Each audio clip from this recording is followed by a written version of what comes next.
வணக்கம். உங்கள் அன்பு தோழியின் ஆரோக்கிய உணவும் அற்புத வாழ்வும். இன்றைக்கி நாம் ஆட்டு மூளையை பாருங்கள், இதை வச்சு பொரிக்க போகிறோம்.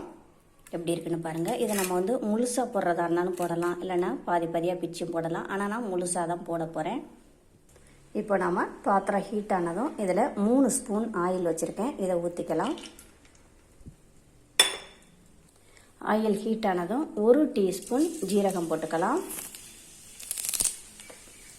1 இனுக்கு கருவேப்பிலை, ஒரு 7 சின்ன வெங்காயம் நைஸாக கட் பண்ணியிருக்கேன், 2 பச்சை மிளகாய் குட்டி குட்டியாக கட் பண்ணியிருக்கேன்.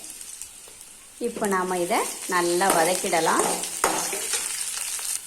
வெங்காயம் நல்லா வதங்கி வரும்போது 1 டீஸ்பூன் இஞ்சி பூண்டு பேஸ்ட்டு, இதையும் நல்லா வதக்கிடலாம். இது நல்லா வதங்கினதும் 1 தக்காளி, இதையும் போட்டு நல்லா வதக்கிடலாம். தக்காளி நல்லா வெந்ததும் 1 டீஸ்பூன் மிளகாய்த்தூள், 3 டீஸ்பூன் மல்லித்தூள். மல்லித்தூள் கொஞ்சம் அதிகமாக சேர்த்தா நல்லாயிருக்கும். இதை நல்லா வதக்கிடலாம். மூளையில் 1/2 டீஸ்பூன் மஞ்சள் தூள் போட்டு பெசரி வச்சுட்டால இதில் நாம் மஞ்சள் தூள் போட வேண்டியதில்லை.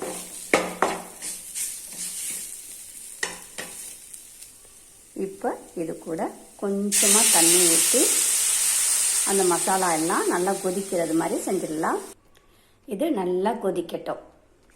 இது கூட 1/2 டீஸ்பூன் சால்ட்டு போட்டுக்கலாம். இப்போ நாம் திறந்து பார்க்கலாம். நல்லா அந்த எண்ணெயெல்லாம் அழகாக தெரிஞ்சு வந்திருக்கு.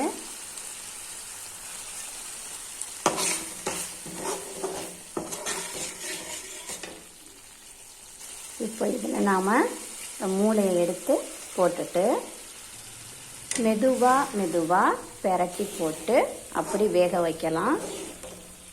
ரொம்ப வேகமாக பெரட்டி போட்டிங்க அப்படின்னா நூலாக உடைஞ்சி போயிடும். அதனால் உங்களுக்கு முழுசாக வேணும் அப்படின்னா மெதுவாக பெரட்டி போடலாம். பெரட்டி போட்டு அப்படி நாம் வேக வைக்கலாம்.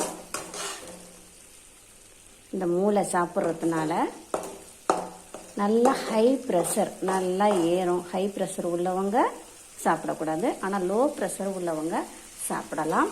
இரத்த சோகையை நீக்கும், ஹீமோகுளோபின் நிறைய பெருகும்,